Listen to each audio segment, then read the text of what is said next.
Ainda continuando a nossa exposição em Atos dos Apóstolos, hoje vamos ver a perícope do capítulo 2, versículo 14 ao 36. Eu vou estar usando hoje a King James.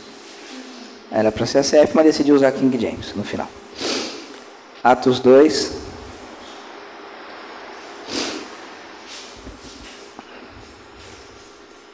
Então, quando eu boto lá a versão que eu vou usar, ignorem, porque eu posso mudar na última hora por causa de um detalhe. Atos 2, verso 14 ao 36. A gente vai ver o primeiro discurso, o primeiro sermão da igreja. O primeiro sermão pregado quando a igreja foi oficialmente criada. A primeira vez que houve uma pregação pública da igreja. Eu lembro que esse trecho, ou boa parte dele, foi quando eu preguei pela primeira vez lá em Salvador, numa igreja que o pai da Leia frequentava. E foi um desastre. Eu acredito que não tenha sido bom, porque o pai da Leia falou amém, e a Leia falou, não entendi muita coisa. Mas já se passaram alguns anos, menos uma década, eu espero que dessa vez eu não seja um desastre, até porque hoje é um estudo, então a possibilidade de eu cometer um desastre é um pouco menor.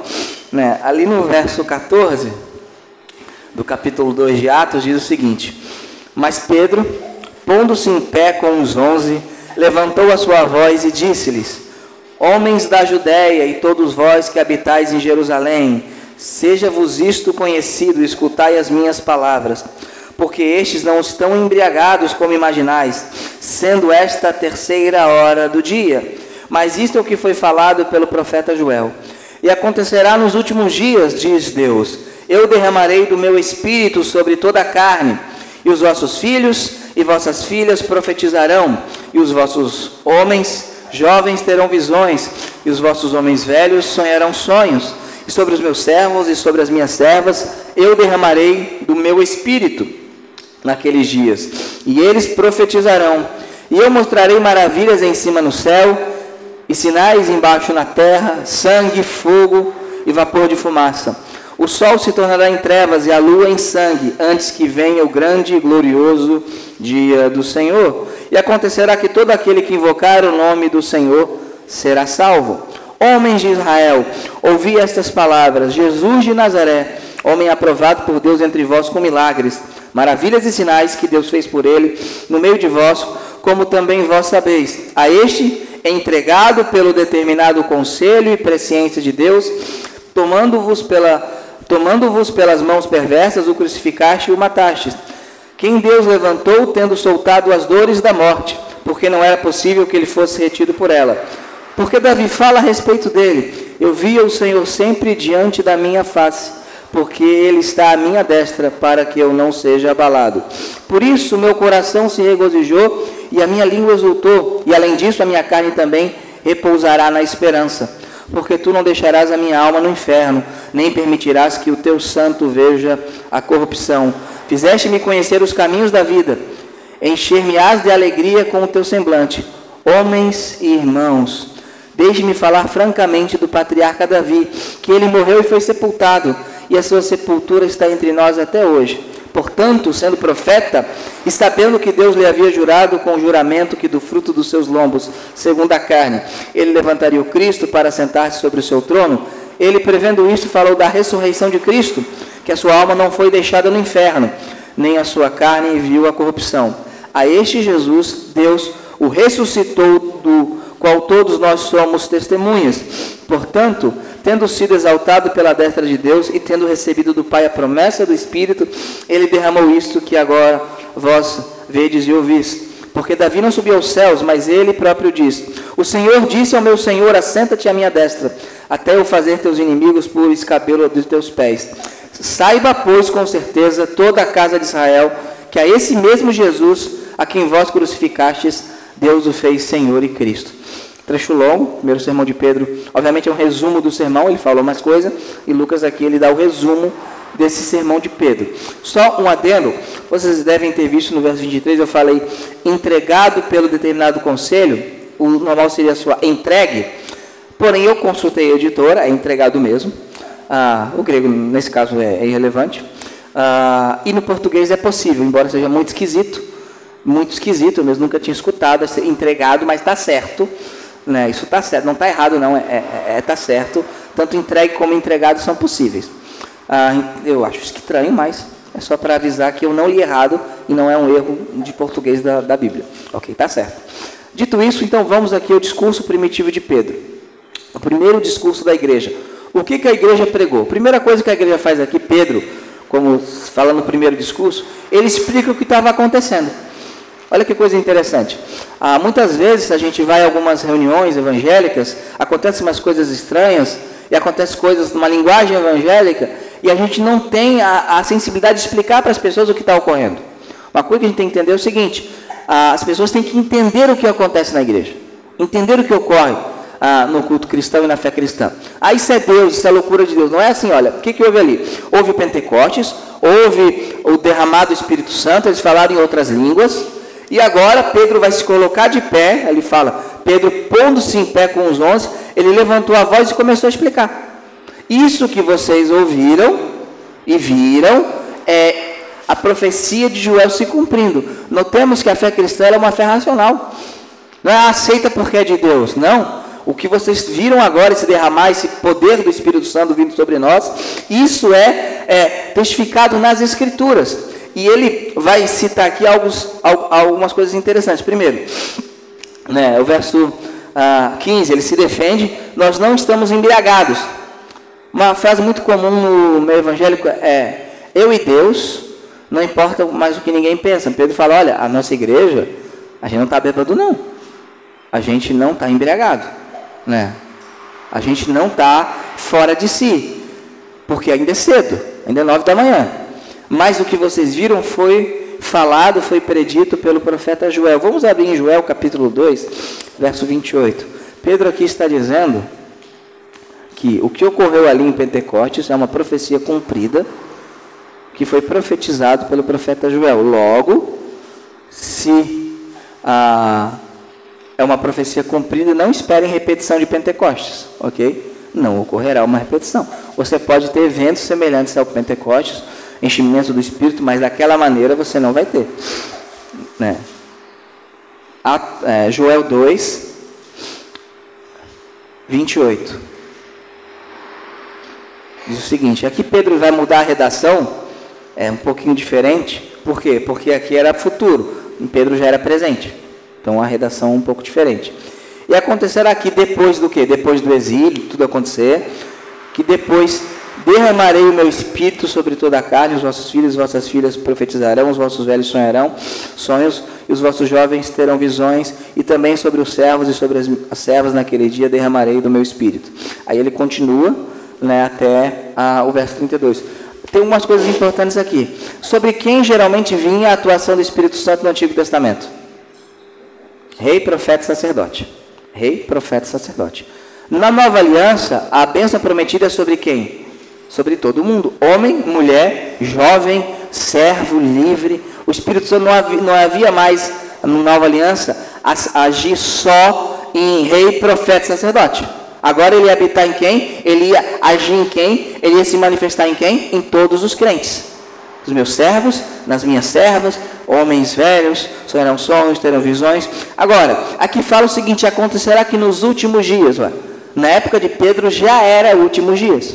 Por quê? Porque os últimos dias se estendem desde quando Jesus Cristo veio, morreu e ressuscitou, subiu aos céus, até o último dia que o Senhor retornará. Um outro ponto importante, e aqui a gente tem que ir um pouco contra a nossa teologia mais clássica.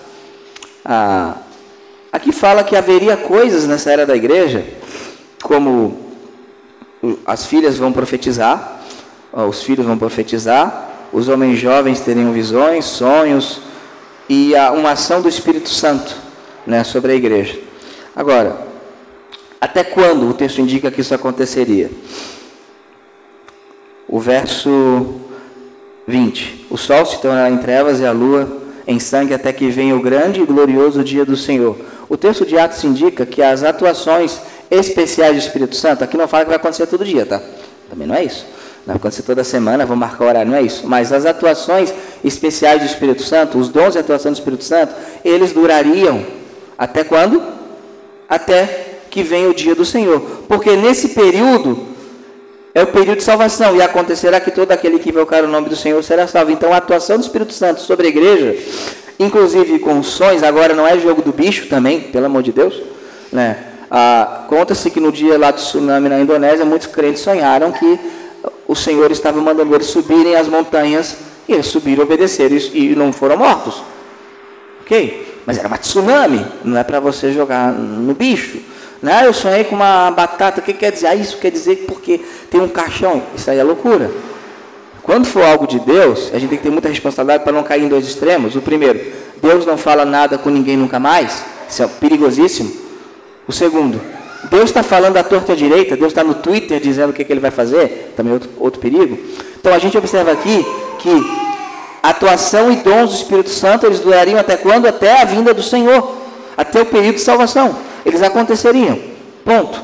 Aqui não fala a intensidade, aqui não fala nada disso, só fala que eles aconteceriam. Então a gente tem que ter muito cuidado para não achar que acontece o tempo todo, e achar que tudo que ocorre é de Deus, e também ter o cuidado para achar que nada do que ocorre é de Deus. Como eu sempre dou o exemplo de John Huss. Conhece John Huss?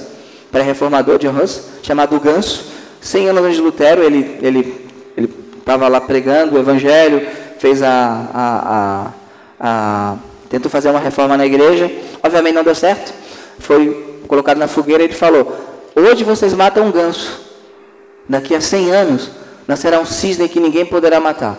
100 anos depois, o que se inicia? A leitura de Martim Lutero do Novo Testamento em grego. E então é deflagrada a reforma protestante. Olha, isso foi uma profecia impressionante. Ele não falou amanhã vai nascer. Ou Wycliffe, quando está na fogueira, ele faz uma oração. E dizem que foi uma oração muito poderosa. Quem estava presente lá escreve: Senhor, abre os olhos do rei. E quando ele ora isso, ele morre. Aí, algumas décadas depois, em 1606, o rei Tiago I, ou King James, manda fazer a tradução mais importante de todos os tempos. Então, Deus faz as coisas, e Deus faz coisas que a gente também não sabe. Dito isso, aqui a introdução. O que aconteceu? Olha, o Espírito Santo foi derramado. Agora, ele não vai ficar falando disso. Ele vai falar de quem agora, Pedro? De Jesus. O primeiro sermão da igreja é um sermão que fala sobre o Senhor Jesus. Ele vai falar quem é Jesus e qual é a obra de Jesus. Primeiro ele vai falar quem é. E aqui temos uma progressão, o verso 22. Homens de Israel, ouvi estas palavras. Jesus de Nazaré, o quê? O que ele chama Jesus de? Homem. Homem, então Jesus é 100% homem. Ele é homem, ele é ser humano. Mais do que isso também, mas ele não é menos que isso. Homem aprovado por Deus entre vós com milagres, maravilhas e sinais, que Deus fez por ele no meio de vós, como também vós bem sabeis. Isso aqui é impressionante. Olha só. Imagina eu falo para você: olha, vocês sabem que eu fiz milagre no meio de vocês. O que vocês vão falar? Não, você não fez, ninguém nunca viu nenhum. Correto? Agora o que Pedro está falando ali? Ó? Vocês, o público aqui que não é crente ainda, vocês sabem que Deus fez milagres através de Jesus no meio de vocês. Vocês sabem. Se fosse mentira, o que a população podia falar? Não, nunca ocorreu. Mas o que o Talmud judaico do século II fala? Que Jesus era um feiticeiro e fez milagres pelo poder de Satanás. A mesma acusação dos judeus. Você faz milagre por Beelzebul. Então aqui temos um testemunho da veracidade da fé cristã. Ele está dizendo o seguinte: vocês viram Jesus fazer milagre entre vocês. Vocês viram. Vocês viram que Deus aprovou Jesus. Ele era um homem aprovado por Deus, que fez milagres. Então aqui ele começa com uma progressão. Jesus era homem. Ele não era um fantasma. No primeiro século e segundo havia um grupo chamado docetas, que diziam que Jesus Cristo tinha uma aparência humana, mas não era homem. Por isso que João fala: e o verbo se fez carne. Quem não confessar que Jesus não veio em carne não é de Deus. E essas coisas todas. Agora ele continua essa progressão. Ele é homem, mas ele não é qualquer homem aprovado por Deus. O verso 30. Portanto, sendo profeta, falando de Davi, sabendo que Deus lhe havia jurado com o juramento que do fruto dos seus lombos, segundo a carne, ele levantaria quem? O Cristo, o Messias, para sentar-se sobre o seu trono. Esse homem aprovado por Deus, olha a progressão, como vai crescendo. Ele é homem, aprovado por Deus, mas ele não é um homem qualquer. Ele não é um Eliseu que fez milagres. Ele não é um Elias que fez milagres. Ele é o Cristo. A progressão de Pedro aqui. Pedro aqui, a construção é maravilhosa. Homem aprovado por Deus, mas não qualquer homem. Ele é o Cristo que tem o direito de sentar sobre o trono de Davi. Essa é a progressão. Ele está falando para aqueles judeus, ali que estão no Pentecostes, que vieram de longe, muitos. Jesus Cristo, a qual nós estamos pregando, a qual derramou e nos batizou com o Espírito Santo. Ele era homem que fez milagres, mas, mais do que isso, ele era o Messias. Ele era o Messias. Ele era o Cristo. Ele era o Cristo. Só que não para por aí a progressão. Jesus é homem, Jesus é o Cristo, Jesus é mais do que isso. Verso 36. Saiba, pois, com certeza toda a casa de Israel, que a esse mesmo Jesus a quem vós crucificastes, você não leve, né? Vocês mataram ele. Deus o fez Senhor e Cristo. A expressão aqui, Senhor Kyrios, ela é a mesma usada no Antigo Testamento grego para Adonai. Então ele está chamando Jesus de quê aqui? De Deus. Homem, Cristo, Deus. Homem, Cristo, Deus. Ele está afirmando que Jesus Cristo era divino. No primeiro sermão da igreja, já fala que Jesus era Deus. Essa popagem, testemunho de Jeová, foi Constantino que fez Jesus ser Deus. Primeiro que Constantino era ariano. Ele não gostava dessa ideia de Jesus Cristo ser divino. Ou ele tinha uma simpatia pelo arianismo, que é a ideia que Jesus Cristo foi um arcanjo criado por Deus e veio ao mundo, como fala o testemunho de Jeová. Então a gente vê aqui, o primeiro discurso da igreja é um discurso focado na pessoa de Cristo. Quem Jesus é? Jesus Cristo é 100% homem. Jesus Cristo, ele é o Cristo. E Jesus Cristo, ele é Deus. E uma coisa interessante, quase nós não entendemos quem Jesus é.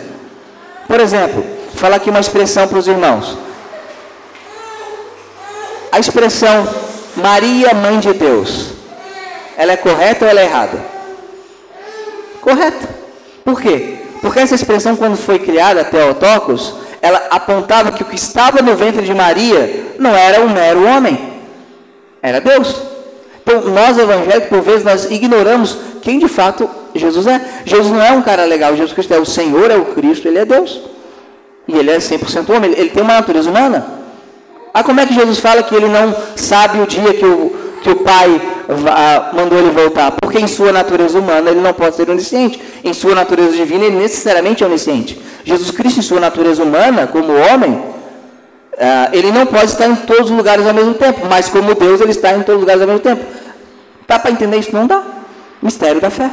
Mas é isso que Pedro está dizendo. Esse homem que vocês mataram era o Cristo e era Deus. Imagina a acusação. Eu falar para você, olha, sabe você matou Deus. Você crucificou Deus. Esse era o sermão da igreja. Agora, foi um sermão duro ou foi um sermão light? Duro? Duro, foi um sermão muito duro. Mas foi isso que Pedro pregou. Então, o primeiro sermão da história da igreja não foi um sermão sobre os seus sonhos realizados. Não foi um sermão sobre como você pode se tornar milionário. Não foi um sermão como você pode extrair o melhor de você mesmo para vencer os desafios da vida. Não foi nada disso. Foi um sermão dizendo quem Jesus é. Eu acho que se o primeiro sermão é assim, acho que o último sermão que vai ser pregado na igreja, quando Jesus voltar, antes de Jesus voltar, deveria ser assim também. Porque essa é a mensagem da fé cristã. Alguma dúvida até aqui? Jesus Cristo é homem, Messias e Deus. Agora, ele vai focar também no que Jesus fez. Verso 22. Ele fez entre vós milagres, maravilhas e sinais, que Deus fez por ele no meio de vós, como vós bem sabeis. Aqui um ponto importante. Como Jesus Cristo mostrou que ele era o Messias, além de ressuscitar, né, mas antes da ressurreição, de maneira muito simples. A ti te digo, levanta e anda. Tem um texto que fala o seguinte,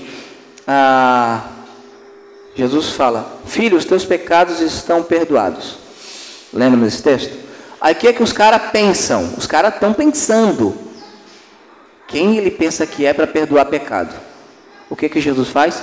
Olha para os caras, para que vocês saibam que eu posso perdoar pecado, eu pergunto, o que é mais fácil de dizer? Os pecados estão perdoados ou mandar esse homem levantar? Por isso eu digo a você, levanta e anda. Quando a gente não vive para Jesus, a gente está dizendo o seguinte: esse homem que é Deus não serve, não é bom o suficiente para que a gente viva por ele. A gente não está falando de um líder religioso qualquer. Não está falando de um mero fundador de religião. Está falando de alguém que de fato fez coisas que ninguém faz. É interessante que o Alcorão, ele reconhece que Jesus fez milagre. O Alcorão reconhece. E o Alcorão não relata nenhum milagre de Maomé. Nenhum milagre de Maomé. Nenhum. Jesus Cristo é alguém absolutamente especial. Então, a primeira coisa aqui que ele vai falar que Jesus fez milagres e sinais que indicavam que ele era o Messias e que ele era Deus. Agora, outra coisa que Jesus fez: ele morreu pelo plano de Deus, cumpriu o plano do Pai. O verso 23. E aqui a gente vai entrar em algumas coisas um pouco mais complicadas. O verso 23 diz o seguinte: a este, entregado pelo determinado conselho e presciência de Deus, tomando vós pelas mãos perversas o crucificastes e mataste. Aqui a gente vê a soberania de Deus e a responsabilidade humana. Olha só. Quem entregou Jesus? Deus. Quem matou Jesus? Deus. Mas quem pegou Jesus? Os homens. E quem matou Jesus? Os homens. Como é que a gente resolve isso? Não é tão simples. Mas é possível até um certo ponto. Primeiro, aqui são duas coisas que não são iguais. Determinado conselho é uma coisa, a presciência é outra. O que isso significa? Significa que o decreto do Pai é que o Messias morresse. Agora, o Pai enviou Jesus num período específico, e o Pai sabia qual seria o período onde mais mostraria a malignidade humana. O Pai sabia possivelmente que Jesus vindo a este mundo hoje não seria crucificado da maneira que foi. Mas ele envia Jesus no período que a crucificação está no ápice e que a maldade humana está sem freios, um mundo não cristianizado. Então, qual é o decreto do Pai? Que Jesus morresse. Qual é a presença de Deus, o conhecimento prévio de Deus? Deus sabia o momento exato em que os homens fariam aquilo que ele, Deus, queria mostrar para verificar a maldade humana. Isto é, se eu enviar Jesus na época do Rui, Jesus não vai ser crucificado e não vão fazer o que fizeram. Mas se eu enviar Jesus no pico da religião judaica e enviar Jesus com um cara chamado Pilatos, Deus sabe todas as nossas possíveis decisões. Foi isso que Deus fez, entenderam? Deus decreta que Jesus morra, só que Deus sabe quando vai fazer isso. Ele sabe quando ele vai enviar. Então, o homem continua responsável. Deus não decretou que Pilatos fosse um covarde. Deus não decretou que Judas fizesse o que fizesse. Deus não decretou que Caifás negasse o Messias, mas Deus sabia que eles o fariam. Então Deus envia naquele momento para que eles tomem aquelas decisões, mas eles fazem isso livremente. Deus não decretou que eles assim fizessem, porque Deus não precisa fazer isso, porque eles já são maus. Então, entregue-se pelo determinado conselho e pela presciência de Deus. Por isso que o texto continua: tomando-o vós pelas mãos perversas, o crucificaste e mataste. Eles são responsáveis. Deus decretou a morte de Cristo. Agora, Deus não mandou que os soldados repartissem vestes. Deus previu. Deus decretou a morte de Cristo, mas Deus não mandou que eles dessem vinagre para Jesus beber. Mas Deus previu. Deus decretou que Jesus Cristo morresse, mas Deus não decretou que ele recebesse um monte de chibatada. Mas Deus previu. E ele sabia que eles assim fariam. Ali em Atos 4, 28, no segundo sermão, quer dizer, no terceiro sermão da igreja, registrado, obviamente já houve mais, o verso 27 e 28. O mundo, ele caminha exatamente para onde Deus espera que ele caminhe. Deus não está fora do governo do mundo. Esse mundo maluco que a gente está vendo, como é que isso está acontecendo? Foi exatamente o que ele avisou que aconteceria. O mundo caminha exatamente nos mesmos passos que Deus coordenou que o mundo ande. O mundo não está fora dos planos de Deus. Essa loucura que a gente está vendo hoje no mundo, especialmente no Ocidente, foi exatamente aquilo que Deus programou para acontecer. Exatamente. Deus não determinou que houvesse essas coisas, mas Deus coordenou o mundo de uma maneira em que essas coisas fossem controladas por Ele. Isso é maravilhoso. Um exemplo muito claro: era plano de Deus que José governasse o Egito e salvasse o seu povo da fome? Sim. Deus faz o quê? Deus usa a maldade dos irmãos para que isso ocorra. Muito simples. Quer dizer, não tão simples, mas é simples. Verso 27 de Atos 4. Porque verdadeiramente eles se ajuntaram contra teu santo filho Jesus, que tu ungisse Não só Herodes, mas Pôncio Pilatos com os gentios e o povo de Israel. Vão se juntar contra Jesus. Ok, se juntaram. Agora que interessante. Para fazerem tudo o que tua mão e o teu conselho determinaram antes para ser feito. Não saiu do decreto e do governo de Deus. Tudo o que aqueles homens fizeram foi exatamente o que Deus sabia que eles fariam, e muitas coisas Deus decretou que acontecesse, como a morte de Cristo. Tudo ali. Não foi nada pego desprevenido. Então, toda a história, um fio de cabelo não cai sem autorização de Deus. No meu caso, Deus autorizou bastante. Tudo ocorre de acordo com ou o decreto ou a autorização. Aqui a gente tem que separar duas coisas: a vontade permissiva e a vontade decretiva de Deus. O que é a vontade decretiva? Deus decretou, vai acontecer. Vai acontecer. Agora, Deus te deu a liberdade. Você pode atravessar a rua, correto? Se Deus decretou que você não atravessa, você não atravessa. Mas ao Deus permitir que você atravesse, Ele está decretando que você tenha liberdade para tal. Por exemplo, Deus sabe que se tal pessoa ir para um caminho, vai acontecer isso. E Ele sabe que a pessoa irá. Deus pode impedir ou não impedir. Isso estou falando na mente de Deus eterna. Ele não fica fazendo toda hora isso. Não é uma atualização de mundo. Né? F5, não está apertando F5 numa coisa. Né? Ao Deus não impedir que você faça, Ele já o torna certo que isso aconteça. Mas quem foi que decidiu fazer? Você. Porque tudo que Deus prevê vai acontecer. Então isso não é calvinismo, tá? Isso é simplesmente lógica das Escrituras. Dito isso, então, Jesus aqui, Ele cumpre o plano de Deus. Outra coisa que Ele faz, além de milagres, sinais e cumprir o plano de Deus, Ele derrotou a morte. Verso 24. A qual Deus levantou, tendo soltado as dores da morte. Aqui é lindo esse trecho. Porque não era possível que ele fosse retido por ela. Dores da morte. A palavra que morte é tantos, lá à frente a gente vai ver porque que isso é importante, mas o que significa dores da morte? O que Jesus fez com a morte? Vamos abrir ali em 2 Timóteo 2,10. Aliás, a morte é o nosso principal inimigo. Todo mundo tem medo dela e ela ganha todo mundo, correto? Não há como fugir dela, não há como derrotá-la, não há como enganá-la. 2 Timóteo 2,10.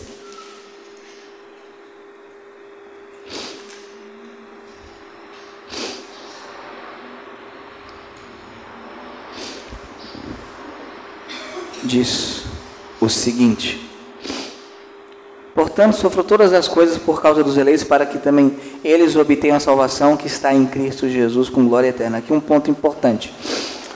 Como é que os salvos, os eleitos, vão obter a salvação? Pela morte de quem? De Jesus. Então, o que Jesus faz? Ele resolve o nosso maior problema. E ali em 1 Coríntios 15, 55... 1 Coríntios 15, 55.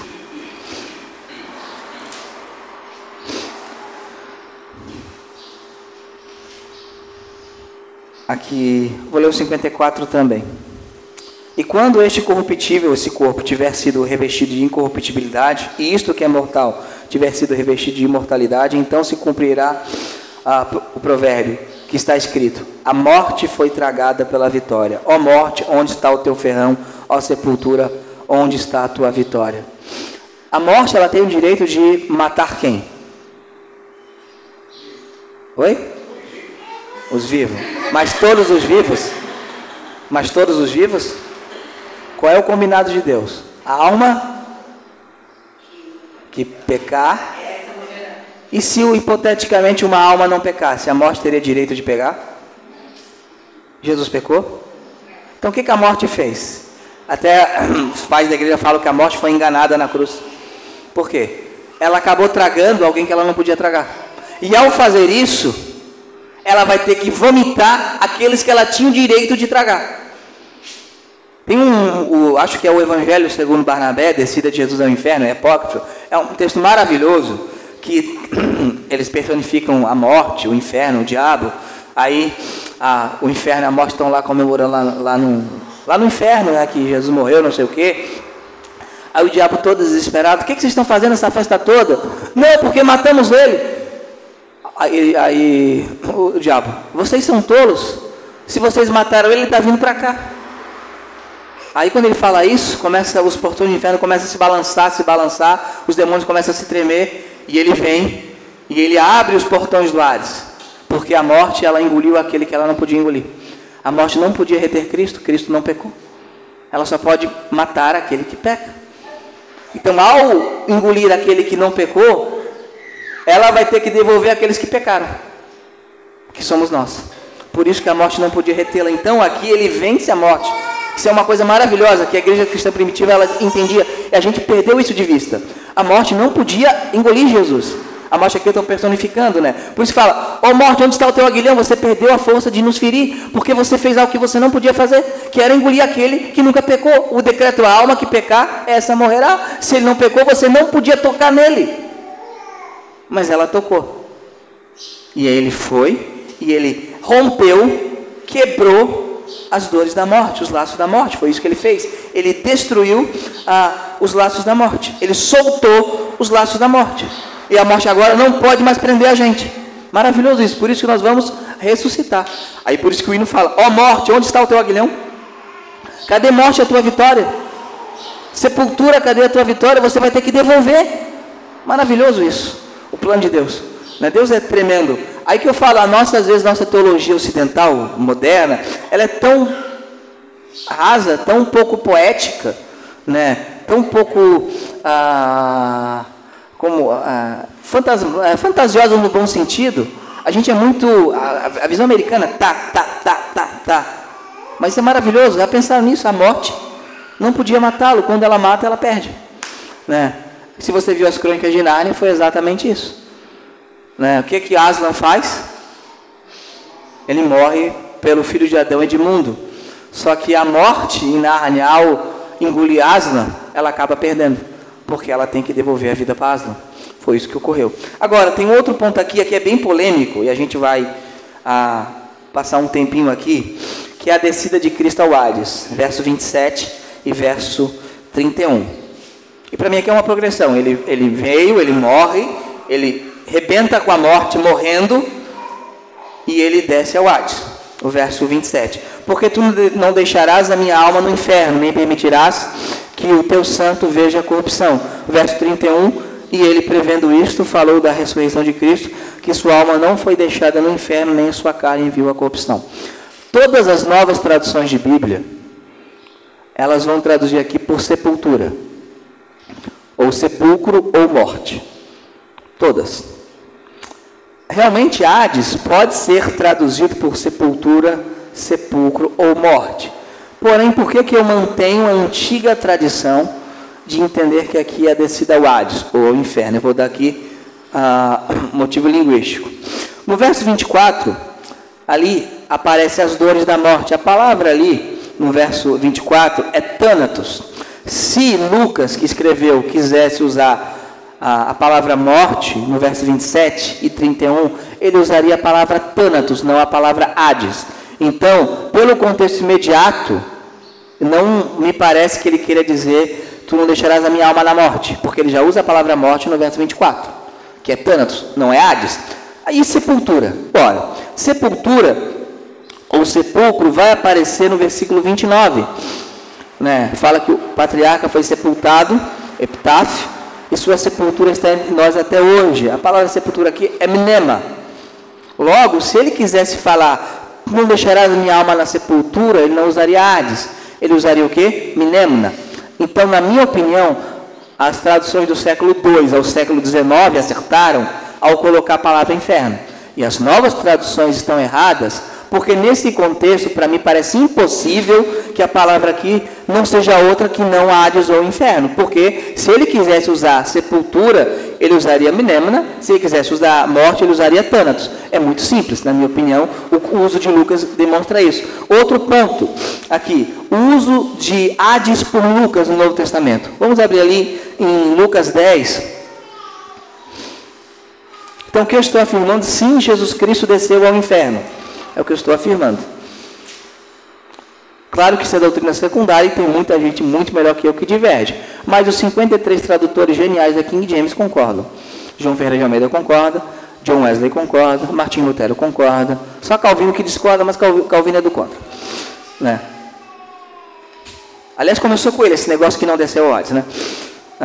Lucas 10, 15. Aqui Cafarnaum não recebe Jesus como deveria, Jesus faz muitos milagres lá, e ele fala um aviso a Cafarnaum.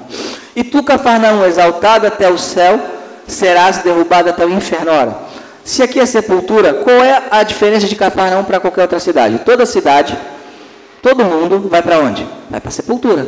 O que ele está falando? Você, Cafarnaum, e aqui não é a cidade, a construção, são as pessoas. Vocês que não me receberam, fiz muitos milagres aí, eu vivi aí, eu habitei aí. Vocês vão para onde? Para o inferno. Não pode ser sepultura, porque todo mundo vai para a sepultura. Pedro vai para a sepultura, todo mundo. Então aqui o uso tem que ser, aqui o Lucas escreveu Atos, aqui é Hades. Então o Hades aqui é usado em qual palavra? Inferno, o uso de Lucas. Ali em Lucas 16, 23. Aqui são os usos de Lucas no Novo Testamento. E EBD é bom para isso. Eu não posso fazer isso no sermão. Mas na EBD dá. Lucas 16, 23. Texto que adventista odeia. 16, 23. Aqui fala que o rico foi sepultado. O que fala o verso 23? E no inferno ele ergueu os olhos. Vamos traduzir aqui Hades por sepultura? E na sepultura ele ergueu os olhos. Faz algum sentido? É aquela cena do Kill Bill, né, em que a Beatriz Kido está dentro da sepultura, no chão, e está tentando quebrar o caixão, no Kill Bill volume 2. Não, volume 1. Não. Então aqui, inferno, aqui não pode ser sepultura. Não pode ser morte. Tem que ser o quê? Inferno. Então, necessariamente, o uso de Lucas para Hades é um local de punição dos ímpios. É o uso de Lucas. Se Lucas escreveu isso no Evangelho, por que ele mudaria em Atos, sendo que para sepultura e morte teria outra palavra? Agora, há também outros textos no Novo Testamento, a gente vai ver, onde Hades aparece. Ali em Mateus 11, 23. A gente vai ver todos os textos que Hades aparece, na verdade. Mateus 11, 23. Aliás, ele usa uma palavra grega, Hades. Você já viu o desenho do Hércules, já deve lembrar que Hades era o deus grego do mundo inferior. Então, ele usa a cultura grega, a palavra grega, para descrever uma realidade. Existe um local de punição. É chamado Hades. Eu acho engraçado que os falam, mas a palavra inferno é uma palavra latina, não está na Bíblia assim. A Bíblia é escrita em grego. Só que a nossa língua é o quê? É latina. É óbvio que vai usar uma palavra latina, né? Mateus 11, 23 diz o seguinte, mesmo caso, e tu, Cafarnaum, exaltada até o céu, será derrubada até o inferno, aqui local de punição. Agora, ali em Mateus 16, 18, já não é local de punição. Mas lembrando, quem escreveu Atos não foi Mateus, foi Lucas. Mateus 16, 18. Diz o seguinte: e eu também te digo que tu és Pedro, e sobre esta rocha eu edificarei a minha igreja, e as portas do inferno não prevalecerão contra ela. Aqui, inferno, Hades, pode ter dois significados: sepultura, porque os crentes vão ressuscitar, então a morte não vai retê-los, ou forças das trevas. Eu entendo aqui como forças das trevas. As forças das trevas não vão prevalecer contra a igreja. Então aqui tem outro significado, não é mais local de punição, mas oposição ao reino de Deus, o inferno. O inferno. Agora, está tranquilo, está dando para entender o uso da palavra inferno na Bíblia? Ok? Agora, 1 Coríntios 15, 55. 1 Coríntios 15, 55. Por que eu estou mostrando? Realmente, nem sempre inferno significa local de punição. Mas em Lucas, sim. 1 Coríntios 15, 55. Aqui a ACF e a King James vão discordar. E vão discordar seriamente. Ó morte, onde está o teu ferrão? Ó sepultura, onde está a tua vitória? Aqui está sepultura, aí está inferno. Por que aqui eu acho que a King James está certa? Porque aqui a referência é aos crentes. A gente não vai para o inferno, graças a Deus. Mas eu acho, né? A gente não vai para o inferno. Então, aqui não pode ser o local de punição. Aqui tem que ser aquilo que nos traga. O que nos traga vai ter que nos devolver? A sepultura. Porque aqui fala da ressurreição. Então, aqui, Hades, ele é traduzido corretamente por sepultura. Mas lembra, o contexto é diferente de Atos. E o autor diferente. Ok? Então, aqui é sepultura. Ali em Apocalipse 6, 8... 1,18, primeiro, desculpa.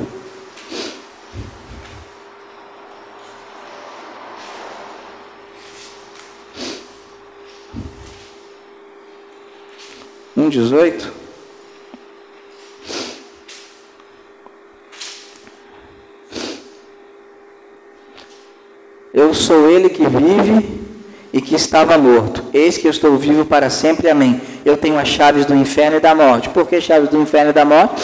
Nós vamos sair da sepultura, da morte, e vamos ressuscitar. E aqueles que estão no inferno sairão do inferno, do Hades, para a ressurreição, serem lançados no Guiena, que é o lago de fogo. Agora, o que o texto não diz? O texto não diz que Jesus tomou as chaves do inferno e da morte da mão do diabo. Ele sempre teve isso daí. Ok? Então aqui, inferno é traduzido como local de punição de ímpio. Quem tem a chave do inferno do Hades? É Jesus. Só vai abrir o Hades quando ele abrir para ter o juízo final. Então, Jesus foi lá e roubou do diabo. Tem até a música do Dia do Trono, muito legal. A música é bem legal mesmo, né? Bonita a música. Mas tem ela até tira de Barnabé o inferno em festa, né? Até faz umas boas referências, mas ela vem e estraga a música porque ele toma a chave das mãos do diabo. Já viram isso? Jesus tomou a chave da mão do diabo. Não, ele não tomou, ele tem, não tomou de ninguém, é dele. Ele que criou o negócio, não foi o diabo. Imagina, você faz uma rebelião na tua empresa, aí de presente você ganha um departamento inteiro para comandar. Faz sentido? Não, então ele não manda no inferno. Então aqui inferno é o local de punição, né? E Apocalipse 6:8, se eu não errei a referência,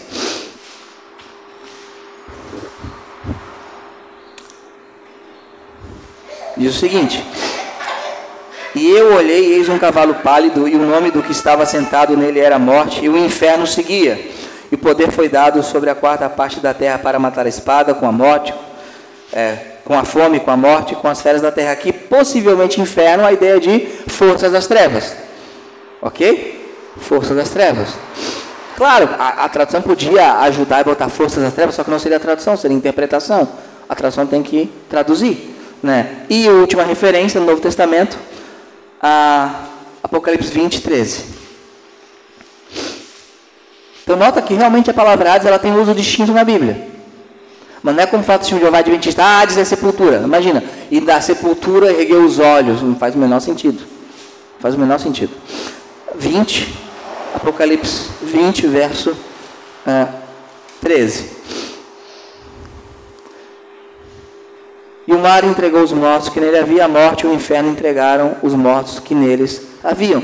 Aqui mesma coisa, local de punição. Ok? Local de punição. Então o que temos aqui, voltando para Atos? Que no uso de Lucas, inferno sempre, ou Hades sempre é local de punição. Agora, um outro motivo, verso 27 do capítulo 2. Aqui ele fala de duas coisas. Porque tu não deixarás a minha alma no inferno, nem permitirás que o teu santo veja a corrupção. Alma no inferno, espiritual, santo veja a corrupção, material. A parte B do versículo fala de corpo. A parte A fala do quê? Da alma. Verso 31, também isso. Que sua alma não foi deixada no inferno, parte material, nem sua carne viu corrupção, não se decompôs, parte material é a outra imaterial. Então está falando de duas coisas distintas. O que Deus fez com Jesus? Ele não permite que a sua alma fique no Hades e não permite que a sua carne seja decomposta. Qual é a principal argumentação contra a ideia que Jesus desceu ao Hades? Jesus falou ao ladrão da cruz que naquele mesmo dia ele estaria com ele no paraíso. Logo, ele não poderia descer ao Hades. Qual é a contra-argumentação? O que é um dia? Período de que a Terra faz uma volta. Isso existe lá? Existe no Hades ou no paraíso um período de um dia de 24 horas onde a Terra faz uma volta em torno de si mesma? Não, ele usa uma linguagem humana para que legal. Você vai ver, você vai morrer, eu vou estar lá. Imagina, Jesus está 6 horas no inferno. 6 horas, quando dá 6 horas e meia eu vou sair. Então a gente não pode pegar noções de tempo humano e colocar lá. Um dia, o que é um dia? Um dia para a gente é um dia, 24 horas. Agora, no Hades, no paraíso, isso não... Como é? Aí já entra um negócio que a gente não sabe. Ok? Outro ponto importante, né? Sobre isso. Isso concorda com o credo apostólico. Conhece o credo apostólico, o credo mais antigo da história da igreja? Né? Que Jesus Cristo morreu, foi sepultado, desceu em Hades, ressurgiu dos mortos ao 3º dia. Essa é a crença da história da igreja. No século XVI, com Calvino vai dizer que a descida ao inferno é metafórica e se deu na cruz. É uma interpretação muito bizarra de Calvino. Muito bizarra de Calvino. E temos um texto bem difícil que eu vou ter que entrar porque a EBD tem que fazer isso. Né? 1 Pedro 3, 18 e 19.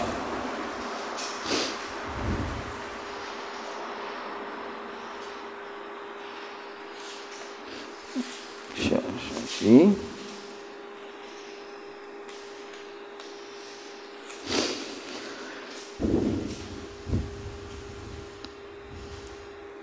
Deixa eu ver, só um instante. Tá. 1 Pedro 3, 18, 19.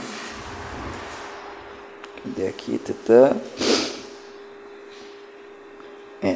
Diz o seguinte: porque Cristo também uma vez padeceu pelos pecados, o justo pelos injustos, para que nos levasse a Deus, sendo colocado à morte na carne, mas vivificado pelo Espírito, ou no Espírito, que eu acho uma tradução mais correta, pela qual também foi e pregou aos espíritos em prisão, os quais em outro tempo foram desobedientes, quando a longanimidade de Deus esperava nos dias de Noé, enquanto se preparava a arca, no qual poucas, isto é, 8 almas foram salvas. Agora, temos aqui algumas coisas interessantes. Aqui fala que Cristo foi e pregou os espíritos em prisão. O que Calvino vai dizer? Que não, aqui Jesus pregou as pessoas da época de Noé por meio de Noé. Então ele foi em Noé. Gente, isso daqui é uma cambalhota que eu não sei como os teólogos reformados conseguem fazer. Aí eu tenho que dar mão a Lutero. Lutero fala, não, Jesus Cristo foi e pregou os espíritos em prisão. Isso é um fato. Eles estavam onde? Necessariamente no Hades. Alguns vão dizer, tem outro texto de Pedro, dos anjos que já estão presos, né, alguns anjos que estão presos, que ali é Tártaro, que no Hades tem um local chamado Tártaro, que os anjos que pecaram estavam lá e Jesus teria ido lá. Lutero vai dizer que aqui que Jesus ele vai, desce ao Hades e ele proclama a sua vitória aos espíritos em prisão. Agora, por que falam que foram desobedientes nos dias de Noé? Aí vem um problemão para a gente. Primeiro, para mim, fato simples. Jesus pregou os espíritos em prisão, ok? Foi ao Hades e pregou. A pregação aqui não é para conversão, a palavra aqui é querisso, proclamou sua vitória. Ele proclama sua vitória aqui neste mundo quando ressuscita, proclama sua vitória lá quando desce, e proclama sua vitória no céu quando é assunto aos céus. Aí ele proclamou, eu venci. Agora, quem são os espíritos em prisão? Né? Primeiro, a expressão espíritos em prisão nunca é uma referência a seres humanos, em nenhum lugar na Bíblia. Mas aqui fala que nos dias de Noé foram desobedientes. Quem vocês acham que é? Oi? Mas por que ele só pregaria para essas pessoas que não entraram na arca e o resto das pessoas no Hades?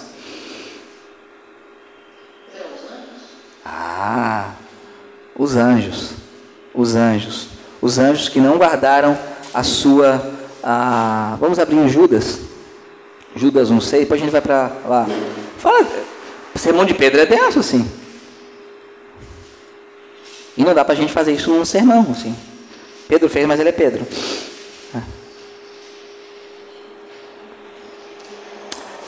Essa posição que eu tenho é a posição histórica da igreja, a igreja sempre criou nisso, e a posição hoje minoritária na academia, tá? Então, Todos os grandes teólogos que vocês conhecem, vivos, vão discordar. Eu fico com todos os que estão mortos, nesse ponto. Né? Ali em o verso 6 de Judas. E os anjos, que não guardaram seu estado original, mas deixaram a sua própria habitação, ele reservou cadeias eternas sobre trevas até o julgamento do grande dia. Ora, espíritos em prisão. Assim como Sodoma e Gomorra e as cidades circunvizinhas, que da mesma maneira deram-se à fornicação e seguiram após carne estranha, foram postas como exemplo, sofrendo a vingança do fogo eterno. Ora, Sodoma e Gomorra fornicaram da mesma maneira que o sujeito do verso da frase anterior. Quem é o sujeito da frase anterior? Os anjos. O texto está dizendo que os anjos fizeram o quê? Fornicação. Não há como sair disso. Não há como sair do que o Novo Testamento está afirmando. Durante muito tempo na minha vida eu argumentei que os filhos de Deus eram os descendentes de Sete, que tiveram relação com as descendentes de Caim, e então Deus teve que destruir a terra. Claro, Deus teria que fazer isso o tempo todo, né? Porque na minha cabeça ocidental é impossível que anjos tenham relação com seres humanos.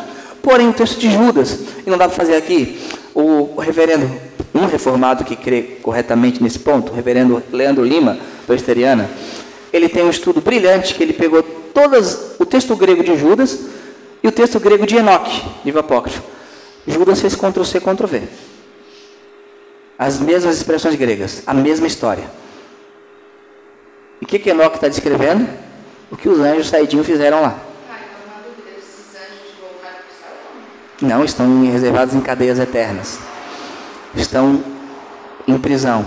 Cristo proclamou para eles. Isso. Ele proclamou a vitória. Não é. Isso. O Caio Fábio disse que quando você morre, Jesus pergunta se você quer ir para o céu ou não. Isso não ocorre, tá? Não espere isso, não vai ocorrer.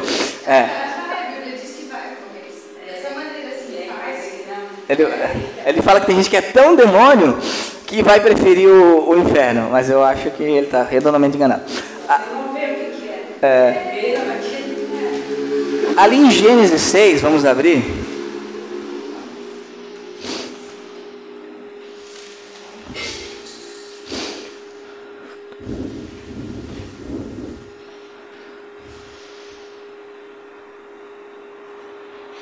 Diz o seguinte: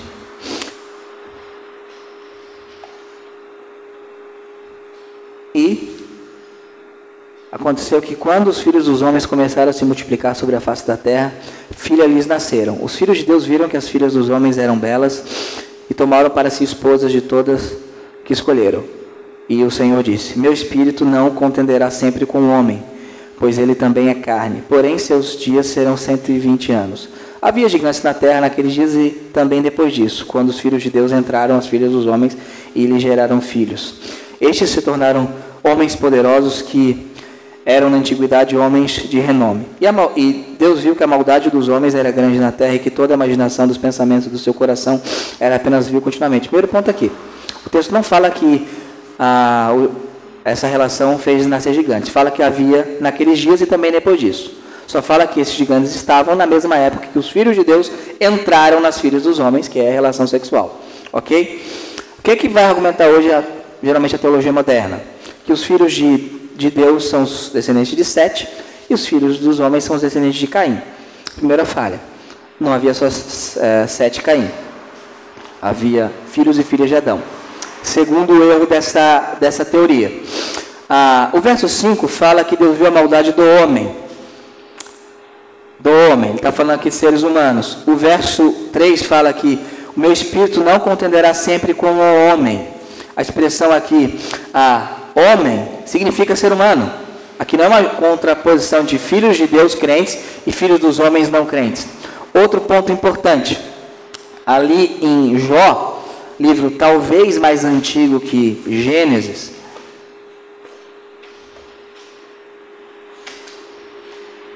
talvez mais antigo que Gênesis, capítulo 1.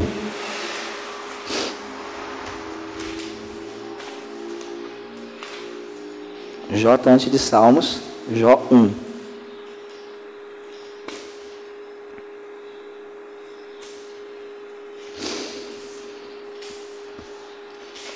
Jó 1:6. Ora, houve um dia que os filhos de Deus vieram apresentar-se diante do Senhor. Satanás veio também entre eles. Benai Elohim, né? Os filhos de Deus. Os filhos de Deus aqui é crente? Quem são os filhos de Deus aqui em Jó 1:6? Eles vão se apresentar diante de Deus, Satanás está junto. Quem são os filhos de Deus? São anjos. São anjos. Capítulo 2, verso 1. Novamente houve um dia quando os filhos de Deus vieram apresentar-se diante do Senhor, Satanás veio também entre eles. Filhos de Deus, no Antigo Testamento, e possivelmente Jó, quem escreveu foi Moisés, é uma referência a quem? Anjo. Mas Jesus falou que nós não nos casaremos como os anjos que estão no céu. Mas esses anjos aqui não estão no céu. E aqui, uma coisa importante: você não deixa de ser macho ou fêmea no céu. O objetivo do céu não é a procriação. Agora, como os anjos fizeram isso e entraram nas filhas dos homens e geraram filhos poderosos, podem ter processado pessoas. Podem ter processado pessoas. Anjo comeu no Antigo Testamento ou não comeu? Anjo comeu no Antigo Testamento. Anjo lutou com Jacó, feriu a coxa de Jacó. Anjo fez isso. Essa é a interpretação histórica da igreja durante toda a era da igreja, até o racionalismo vir falar que isso é impossível. Os textos de Pedro e Judas ficam sem o menor sentido se aqui não for anjo. Eu gosto dessa interpretação? Não, eu não gosto dessa interpretação. Eu não gosto dela. Nem prego ela. Agora, existe um ponto aqui importante. Aparentemente Jesus pregou apenas para esse grupo de anjos que cometeu isso. E esse grupo de anjos foi colocado no Tártaro, em cadeias eternas, onde Jesus pregou lá no Hades para eles. Então nem todos os anjos caídos estão presos. Esse grupo sim. O que o Dr. Shedd, conhece, ouve falar do Dr. Russell Shedd? O maior teólogo talvez da história da igreja brasileira, já falecido.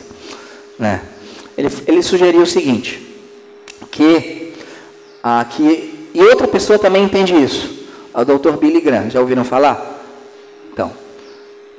Então, eu acho que eu estou em boa companhia, mas o Nicodemos não é. Pois é, Shedd e Dr. Billy Graham. Que aqui é uma segunda queda.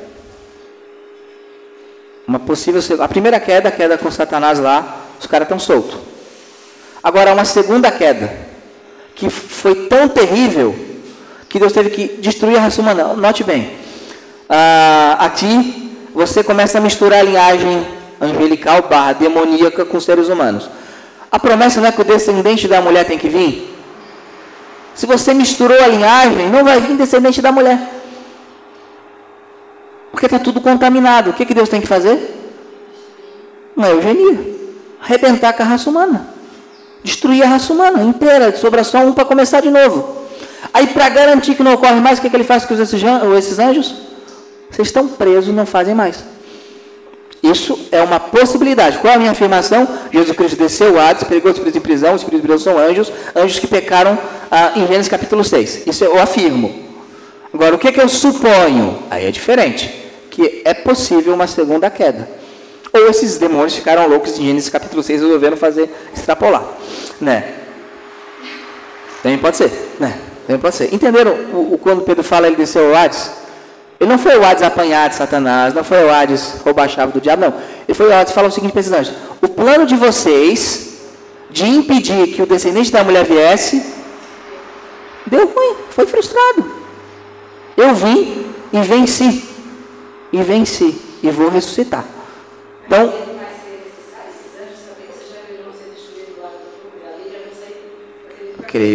creio que seja necessário, porque Deus quer que Cristo seja glorificado no céu, na terra e embaixo da terra. Cristo tem que se mostrar como vencedor para toda a criação.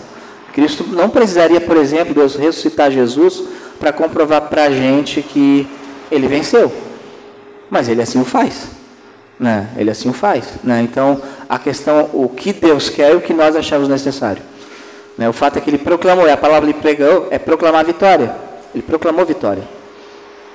proclamou vitória sobre esses anjos. Se para a gente não é necessário, mas aí é o que eu falo. Mas não foi contra a gente que os anjos fizeram o que fizeram, né? Foi contra Deus. Então, Deus foi lá, ó. Então, basicamente, é claro, eu acho que Jesus não foi ao Hades, eu não concordo com o credo apostólico, eu acho que ali é sepultura, legal, tudo bem, não tem nenhum problema, não é heresia, mas é contra a história da igreja, né? É interessante que a versão presbiteriana do credo apostólico é omitida o desceu em Hades, porque o Calvino não crê nisso, então é omitido, né? Continuamos, para a gente não prolongar muito, né? Prolongamos bastante, né? Voltando para o texto de Atos, e finalmente Jesus Cristo, depois de descer em Hades, ele faz o quê? Ele ressuscita, verso 24. A quem Deus levantou, tendo soltado as dores da morte, porque não era possível que fosse retido por ela, verso 27, né? O sermão de Pedro fala isso, porque não deixarás a minha alma no inferno, nem permitirás que o teu santo veja a corrupção, 31 e 32. Ele, prevendo isso, falou da ressurreição de Cristo, que sua alma não foi deixada no inferno, nem sua carne viu corrupção. A esse Jesus Deus ressuscitou, do qual todos nós somos testemunhas. Aqui é importante. O credo apostólico. Morreu, foi sepultado, desceu em Hades, ressuscitou ao terceiro dia. Aqui é exatamente o credo apostólico. E para encerrar, ele fala que a promessa de Davi, Salmo 132, 11, que um descendente seu iria sentar no trono, é cumprido na ressurreição. O verso 30 e 31. Portanto, sendo profeta e sabendo que Deus lhe havia jurado com juramento, que o fruto dos seus lombos, segundo a carne, ele levantaria o Cristo para sentar sobre o seu trono. Ele, prevendo isso, falou do quê? Da ressurreição. A promessa que Jesus sentaria no trono de Davi não será cumprida no futuro. É cumprida quando ele ressuscita, porque ele, ao ressuscitar, ele vai para onde? Para o céu, e se assenta à direita de quem? De Deus Pai Todo-Poderoso. Então Jesus já reina, já governa, e o Senhor já cumpriu a promessa feita a Davi. Amém? Que a gente possa ter um discurso semelhante ao de Pedro, focado no poder do Espírito Santo, na pessoa e na obra do Jesus. Que a gente possa então meditar nessas coisas. Alguma dúvida? Não? Tem coisa na Bíblia que é mais... e tem coisa que é mais fácil. Vamos ficar em pé então. Vamos orar ao Senhor, né? Se alguém quiser depois descer em Hades e perguntar como é que foi lá a conversa de Jesus com os espíritos em prisão, não estão afim? Não? A gente pode enviar um missionário para lá, não? Vamos orar. Senhor Deus e Pai, nós te louvamos pela tua graça, amor e misericórdia, Senhor, e te bendizemos, Senhor. Obrigado por tudo que Jesus Cristo fez na cruz, morrendo, Deus, descendo, Deus, ao Hades, Deus, ressuscitado ao terceiro dia e tendo subido ao céu, Senhor, onde agora está sentado à direita de Deus Pai Todo-Poderoso, Senhor. Te louvamos por isso. Esteja conosco, em nome de Jesus. Amém.